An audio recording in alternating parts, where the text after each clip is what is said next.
शेर अफजल खान मनवत और लीगी सेनेटर अफनान उल्लाह के माबैन दौरान टीवी शो झड़प का मामला सेनेटर इफरान उल्लाह खान की दरख्वास्त पर थाना अपारा में शेर अफजल एडवोकेट के खिलाफ दफा 506 352 के तहत मुकदमा दर्ज कर लिया गया है। तर्जुमान इस्लामाबाद कैपिटल पुलिस के मुताबिक सेनेटर अफनान उल्लाह ने शेर अफजल मरवत के खिलाफ इंदराज मुकदमे के लिए दरख्वास्त दी थी, जिसमें मौक़िफ़ इख्तियार किया गया था कि शेर अफजल मरवत की जानिब से मुझ पर हमला किया गया। शेर अफजल ने मुझे 3 थप्पड़ मारे और इतना तशद्दुद किया कि मैं तकरीबन बेहोश होकर फर्श पर गिर पड़ा। मौजूदा सेनेटर के खिलाफ तशद्दुद का इकदाम नाकाबिल कबूल है। पुलिस ने सेनेटर अफनान उल्लाह की दरख्वास्त पर मुकदमा दर्ज कर लिया है। सेनेटर अफनान उल्लाह खान की दरख्वास्त पर शेर अफजल एडवोकेट के खिलाफ मुकदमा भी दर्ज कर लिया गया है। इस हवाले से मजीद तफसीलात जानेंगे जमान मुगल से। जी जमान, इस हवाले से मजीद अपडेट कीजिए।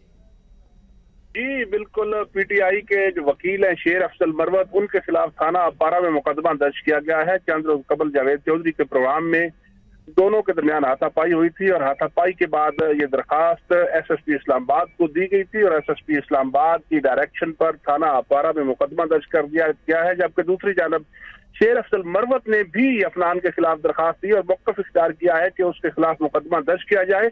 और साथ ही शेर अफजल का कहना है कि कल तक अगर उसका मुकदमा दर्ज ना हुआ तो वो 22A में जाएंगे और 22A में जाके अदालत से सदा करेंगे कि पुलिस ने उनका मुकदमा दर्ज नहीं किया, लिहाजा उनका मुकदमा दर्ज किया जाए। जी बहुत शुक्रिया जमान मुगल।